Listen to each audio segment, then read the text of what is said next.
memuji-Mu dan menyembah-Mu, itulah yang menjadi kerinduan kami dan menjadi gaya hidup kami dalam kehidupan sehari-hari.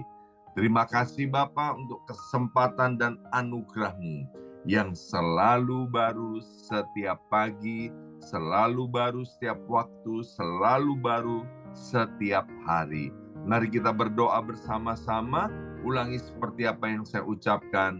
Bapa kami yang ada di dalam surga, dikuduskanlah nama-Mu, datanglah kerajaan-Mu, jadilah kehendak-Mu di bumi ini seperti di dalam surga.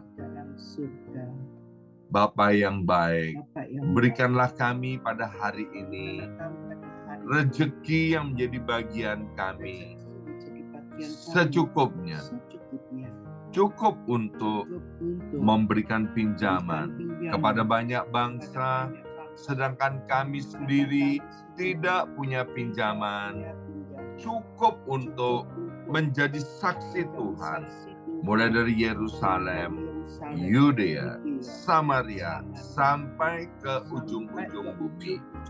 Cukup untuk menjadikan semua bangsa murid Kristus dan membaptis mereka dalam nama Yesus.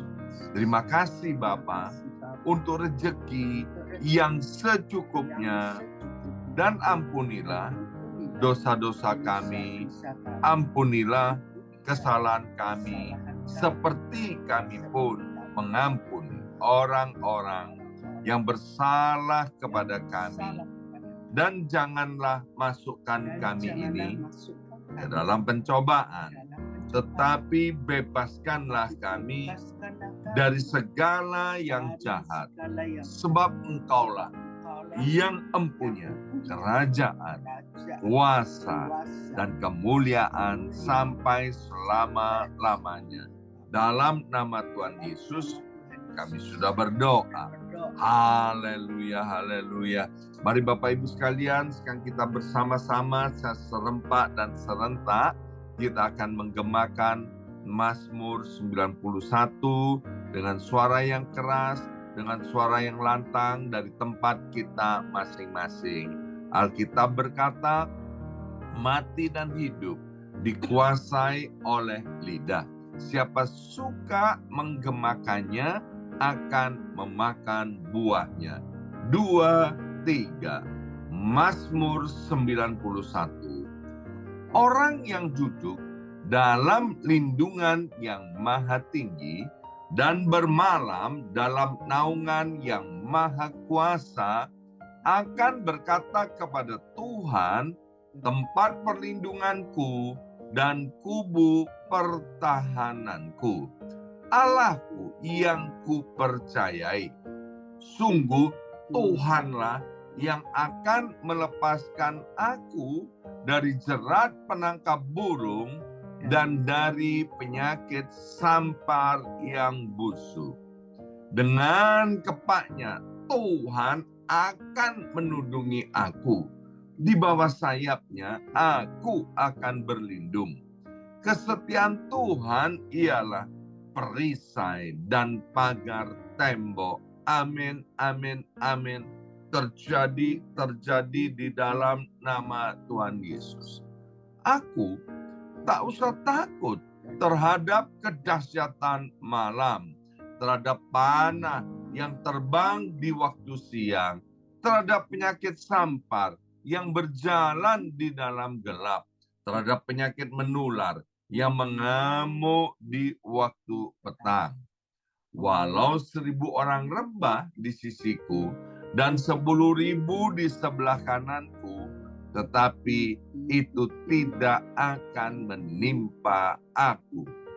Aku hanya menontonnya dengan mataku sendiri dan melihat pembalasan terhadap orang-orang fasik. Sebab Tuhan ialah tempat perlindunganku, yang maha tinggi telah kubuat tempat perteduhanku. Amin, amin, amin. terjadi di dalam nama Tuhan Yesus. Malapetaka tidak akan menimpa aku dan tular tidak akan mendekat kepada kemahku. Sebab malaikat-malaikat Tuhan akan diperintahkan oleh Tuhan kepadaku untuk menjaga aku di segala jalanku. Para malaikat Tuhan akan menatang aku di atas tangannya, supaya kakiku jangan terantuk kepada batu. Singa dan ular tedung akan aku lukai. Aku akan menginjak anak singa dan ular naga. Amin, amin, amin. Terjadi di dalam nama Tuhan Yesus. Sungguh, hatiku melekat kepada Tuhan, maka Tuhan akan meluputkan aku, Tuhan akan membentengi aku, sebab aku mengenal nama Tuhan. Bila aku berseru kepada Tuhan, Tuhan akan menjawab. Tuhan akan menyertai aku dalam kesesakan. Tuhan akan meluputkan aku dan memuliakan aku. Dengan panjang umur akan Tuhan kenyangkan aku, dan akan Tuhan perlihatkan kepadaku keselamatan daripadanya. Amin, amin, amin. Terjadi di dalam nama Tuhan Yesus. Terima kasih ya Abba ya Bapa untuk kesempatan yang baik ini. Sekarang berbicaralah kepada setiap kami melalui kebenaran firman Tuhan. Biarlah firman-Mu itu menjadi pelita buat kaki kami dan terang buat jalan hidup kami.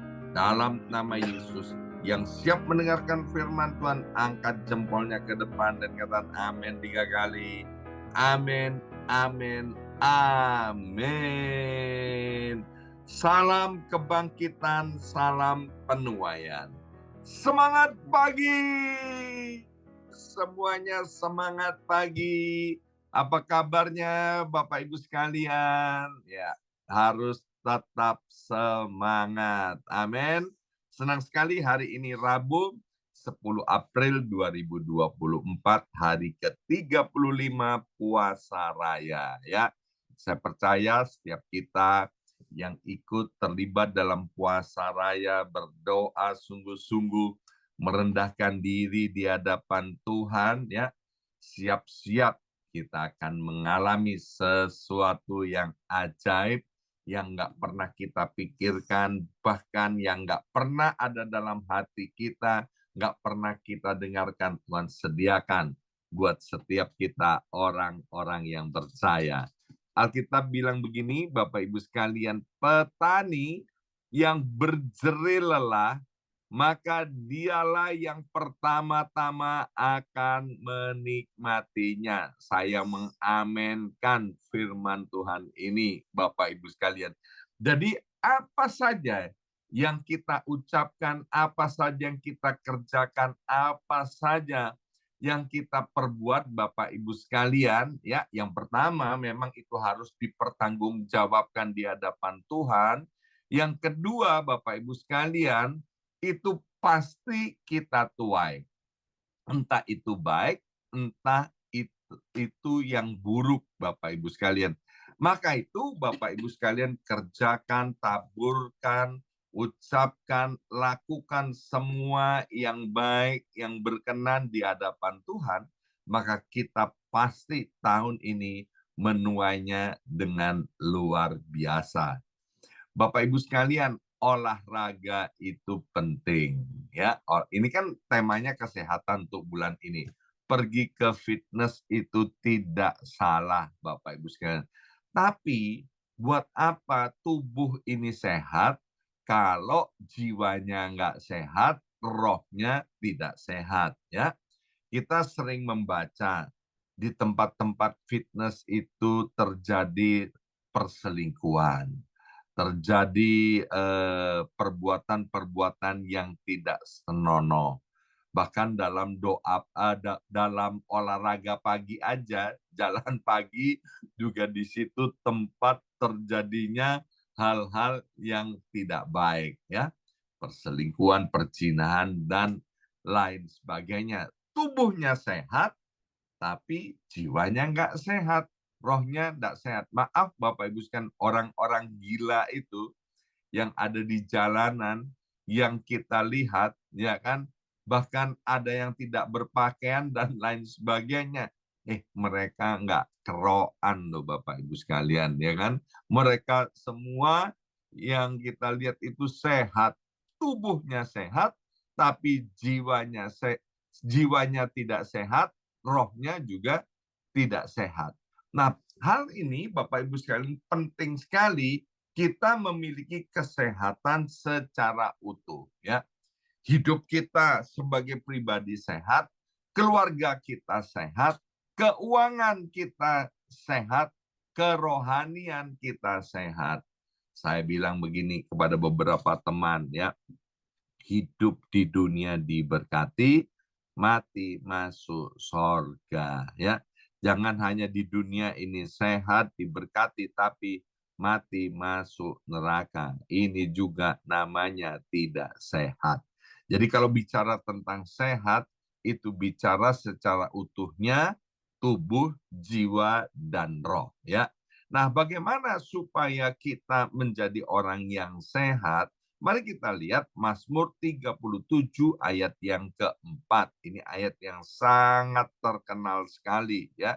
Bahkan dari ayat-ayat yang ada mulai ayat yang pertama sampai ayat yang terakhir itu bagus banget. Bapak Ibu sekalian nanti kalau ada waktu boleh membacanya berulang-ulang dan direnungkannya. Tapi hari ini kita akan baca ayat yang keempat terlebih dahulu. Dan bergembiralah karena Tuhan, maka Ia akan memberikan kepadamu apa yang diinginkan hatimu. Bersama saya ucapkan bergembiralah. 2, 3, bergembiralah. Saya mau tekankan tentang kata bergembiralah. Ya, saya udah katakan begini. Kalau ada satu perkataan kemudian diakhiri dengan kata la, itu adalah perintah. Kalau Tuhan memberikan perintah, itu bukan soal bisa atau tidak bisa, tapi ini soal mau atau tidak mau. Jadi buat orang yang percaya kepada Tuhan, bergembira itu bukan hal yang susah, ya. Karena kegembiraan orang-orang yang percaya kepada Tuhan itu bukan karena dari luar, tapi karena dari dalam. Kenapa dari dalam? Alkitab bilang begini, Roh Allah itu tinggal di dalam hati orang yang percaya. Alkitab juga bilang bahwa kasih Allah itu telah dicurahkan dalam hidup orang percaya. Jadi soal bergembira itu bukan soal bisa atau tidak bisa, tapi kita mau nggak memutuskan untuk bergembira, ya. Bapak Ibu sekalian sudah mendengarkan kesaksian yang hebat dari istri saya, Ibu Yongki. Bagaimana waktu masa-masa kelam dalam kehidupannya.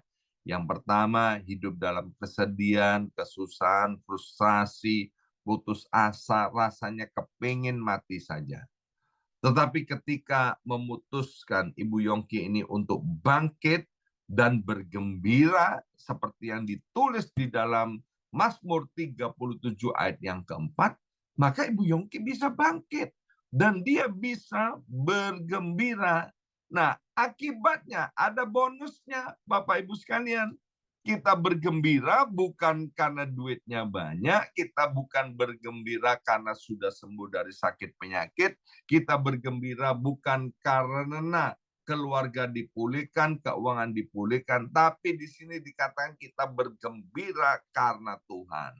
Karena kita bergembira karena Tuhan, oleh Tuhan, dan untuk Tuhan, maka bonusnya Ia akan memberikan kepadamu apa yang diinginkan oleh hatimu, termasuk kesehatan dan kesembuhan. Maka itu dalam Amsal 17 ayat 22 dikatakan hati yang gembira adalah obat yang manjur.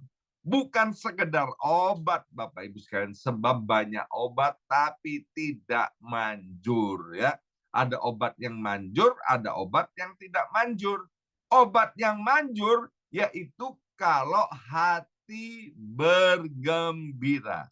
Jadi yang pertama yang saya mau sampaikan, Bapak Ibu sekalian, kita harus jaga hati kita ya, supaya hati kita ini tetap bergembira.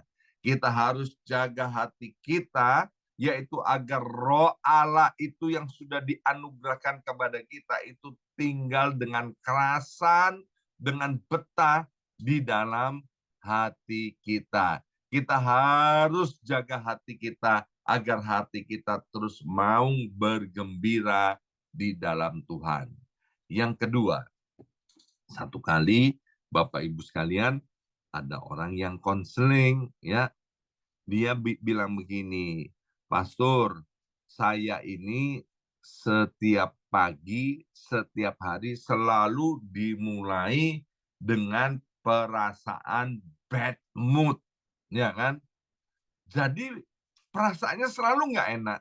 Tiap pagi, tiap hari itu dirasakan oleh orang itu. Nah, kemudian dalam perbincangan Bapak Ibu sekalian kami mulai gali mengapa kok dia tiap hari memulai harinya dengan bad mood Bapak Ibu sekalian. Ternyata begini Bapak Ibu sekalian, ada kesalahan yang dilakukan oleh anak Tuhan. Ingat, input akan mempengaruhi output. Ternyata anak Tuhan ini memulai harinya selalu dengan kegiatan yang tidak alkitabiah ya. Seperti kami suami istri tiap pagi Bapak Ibu sekalian, pertama kali kami bangun yang kami pegang bukan Alkitab, tapi yang kami pegang itu adalah handphone sampai hari ini. Kenapa pegang handphone? Karena alarmnya bunyi, Bapak Ibu sekalian ya. Kalau nggak dipegang handphonenya kan nggak bisa mati itu ya kan. Pegang, matikan alarm di handphonenya. Titik sampai di situ. Nggak buka WA, nggak buka sosial media, nggak buka berita. Tapi bangun pagi terus siap-siap untuk berdoa. Nah ternyata kawan yang konseling ini ya kan setiap pagi buka handphone, lihat sosial media, lihat IG, lihat Facebook dan lain sebagainya. Kemudian ya kan yang dilihat itu bukan Alkitab, bukan tentang khotbah, bukan tentang apa ya firman Tuhan yang membangun, tapi yang dilihat yaitu temanku lagi ngapain, makan di mana, sedang apa ya kan. Sehingga apa Bapak Ibu sekalian, itu mempengaruhi kehidupannya, mulai iri hati, mulai perasaan nggak nyaman. Aduh, kok orang-orang itu lebih baik, lebih lebih enjoy daripadaku, sehingga dia mulai apa? Mengasihi diri sendiri. Maka itu Alkitab itu nggak pernah salah Bapak Ibu sekalian. Alkitab bilang begini, carilah terlebih dahulu kerajaan Allah dan kebenarannya, maka semuanya akan ditambahkan kepadamu. Ya. Jadi Bapak Ibu sekalian, sekali lagi input akan mempengaruhi output. Yang pertama-tama kita harus masukkan ke dalam tubuh kita itu selain makanan tadi ya, makanan yang sehat dan lain sebagainya, olahraga dan lain sebagainya. Tapi kita perlu juga Bapak Ibu sekalian, kita isi ya hidup kita dengan hal-hal yang baik dan benar. Dalam hal ini dimulai dengan firman Tuhan ya. Daud sendiri dia punya pengalaman yang luar biasa. Dari Mazmur 101 ayat yang ketiga, Daud bilang begini, "Tiada kutaruh di depan mataku perkara dursila. Perbuatan murtad aku benci, itu takkan melekat padaku." Hari ini Bapak Ibu sekalian, ketika semuanya dalam keadaan baik, Ya, rasa-rasanya kita nggak perlu Tuhan, Bapak Ibu sekalian. Tapi percayalah Bapak Ibu sekalian, kita itu hidup tanpa Tuhan itu nggak bisa dan nggak ada artinya, ya. Maka itu kalau segala sesuatu berjalan dengan baik, bukan artinya kita tidak cari Tuhan. Justru ketika semua dalam keadaan baik, kita harus mengisi dengan penuh hidup kita dengan firman Tuhan. Satu kali kalau ada sesuatu yang menggoncangkan, maka kita tetap kuat, tetap sehat, tetap dapat menghadapi semuanya itu, bahkan dapat mengalami kemenangan. Ya, Mazmur 118 ayat 24 dikatakan begini, inilah hari yang dijadikan oleh Tuhan. Ya, Mazmur 118 ayat 24. Inilah hari yang dijadikan Tuhan. Marilah kita bersorak-sorak dan bersuka cita karenanya. Biarlah Mazmur 118 ayat 24 ini, kalau perlu Bapak Ibu sekalian, itu ditulis di print atau ditulis di kertas yang besar dan kemudian ditempelkan di tembok atau di mana. Kita mulai setiap pagi dengan bersorak-sorai dan bersukacita. Kita bilang, inilah hari yang dijadikan oleh Tuhan untuk aku. Ya kan? Kalau kita ngerti, bisa nangkap itu Bapak Ibu sekalian, kita bisa bersorak-sorak dan kita bisa bersukacita.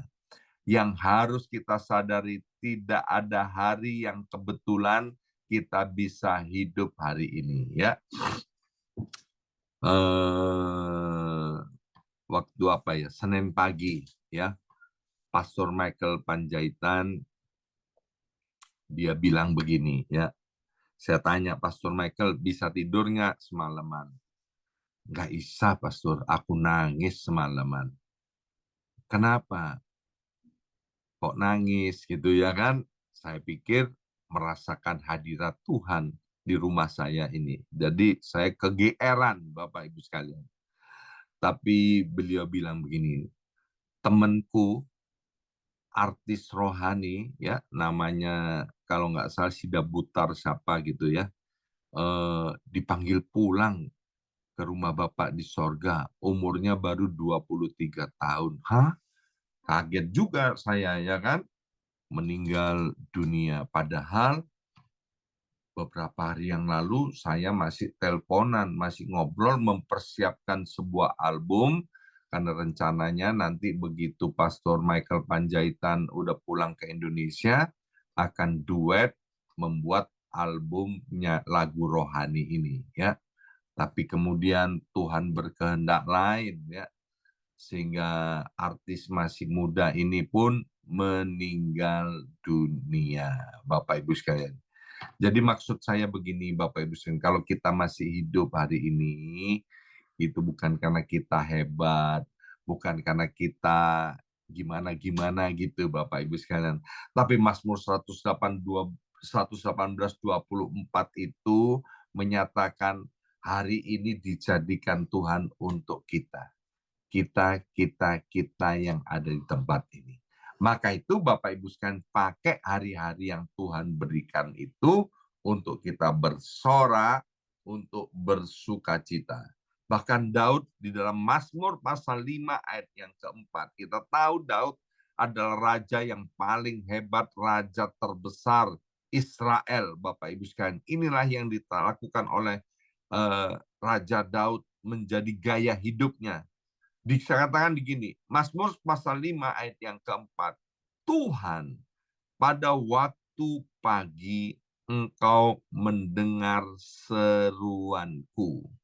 Pada waktu pagi aku mengatur persembahan bagimu dan aku menunggu-nunggu. Bapak Ibu sekalian, inilah gaya hidup raja terbesar Israel, Daud, di mana dia adalah bapak leluhur daripada Yesus Kristus Tuhan. Kita ini, Bapak Ibu sekalian, dihadapkan dengan banyak pilihan, ya. Memilih yang baik atau memilih yang tidak baik. Mencontoh yang baik atau mencontoh yang tidak baik. Meniru yang benar, yang manis, atau meniru yang tidak benar. Bapak Ibu sekalian, ayo jadi orang yang bijaksana, Bapak Ibu sekalian. Bersama saya ucapkan bijaksana, 2, 3, bijaksana, ya. Bapak Ibu adalah orang-orang yang bijaksana, yang mana setiap hari memilih untuk ada di dalam hadirat Tuhan. Itu luar biasa. Ingat apa yang dilakukan oleh Bapak Ibu ini setiap pagi, setiap hari, itu tidak akan pernah sia-sia. Sementara yang lainnya nggak cari Tuhan, itu urusan yang lainnya. Bapak Ibu sekalian, ya, yang lainnya mungkin sedang tiduran dan lain sebagainya. Itu adalah pilihan dia. Kita jangan iri kepada yang begitu-begitu. Tapi mari kita tiru yang baik, lakukan yang baik, tiru yang Alkitabiah, lakukan yang Alkitabiah. Dalam hal ini, tirulah Raja Daud. Kenapa Raja Daud pada waktu pagi, ya, dia mengatur persembahan untuk Tuhan. Pada waktu pagi, dia menghadap Tuhan. Ratapan pasal 3 ayat 22 sampai dengan ayat 23, ini ayat yang sangat terkenal sekali. Dikatakan tak berkesudahan kasih Tuhan. Tak habis-habisnya rahmatnya, selalu baru tiap pagi, besar kesetiaanmu. Kalau masih ingat perjalanan orang Israel dari tanah perbudakan di Mesir menuju Kanaan, Tuhan siapkan setiap pagi itu mana dari sorga, Bapak Ibu sekalian. Kalau bangunnya telat, ya, dan kemudian orang-orang Israel nggak sempat ambil mana itu yang menjadi bagiannya, maka pagi itu, hari itu dia nggak makan. Mana itu adalah makanan yang luar biasa pada perjalanan orang Israel dari Mesir ke Tanah Kanaan. Dan hari ini Tuhan juga siapkan mana untuk setiap kita, yaitu makanan rohani, Bapak Ibu sekalian. Waktu Bapak Ibu meluangkan waktu dengan sengaja menyembah, memuji Tuhan, dan mendengarkan firman Tuhan, percayalah Bapak Ibu sekalian, meskipun kita tidak ingat kita nyanyi apa kemarin, minggu kemarin, sebulan yang lalu, nggak apa-apa, tapi hari ini kita ada, itu karena apa yang kita lakukan. Demikian juga kalau kita lupa, kemarin itu siang makan apa, 2 hari yang lalu makan apa, ya kan? Minggu lalu kita breakfast apa, kita lupa, nggak ada masalah. Tapi yang jelas hari ini kita sehat, ya. Nah, hari ini Bapak Ibu sekalian, karena waktunya sudah habis, Tuhan bicara kepada setiap kita pentingnya untuk input, Bapak Ibu sekalian. Karena input itu akan mempengaruhi output. Mari hanya hal-hal yang baik, yang benar, yang alkitabiah, yang boleh dimasukkan dalam hidup kita. Sebagai penutup, orang yang konseling itu, kemudian Bapak Ibu sekalian, saya tantang untuk memulai harinya dengan puasa gadget, ya kan? Dengan puasa sosial media, tapi mulai harinya dengan menyembah dan memuji Tuhan, mulai harinya dengan membaca Alkitab. Saya bilang begini, maka kamu akan hilang itu yang namanya bad mood. Kamu kemudian punya mood yang baik dan hari-harimu menjadi berharga. Setelah orang ini bersusah payah, tapi melakukannya dengan sungguh-sungguh, Bapak Ibu sekalian, maka orang ini kemudian mengalami kemenangan demi kemenangan dalam hidupnya. Saya berdoa, Bapak Ibu sekalian, hidup setiap kita diberkati oleh Tuhan, kita mengalami kemenangan-kemenangan, kita sehat tubuh, jiwa, dan rohnya, sehingga tahun 2024 ini kita mengalami tuaian yang besar-besaran dalam hidup kita. Amin. Mari kita berdoa. Materaikan setiap benih kebenaran firman Tuhan ini, ya Aba, ya Bapa. Roh Kudus, Engkau yang menolong dan memampukan kami, sehingga kami bukan hanya menjadi pendengar, tapi kami menjadi pelaku firman Tuhan. Dalam nama Yesus kami sudah berdoa. Haleluya. Amin, amin, amin.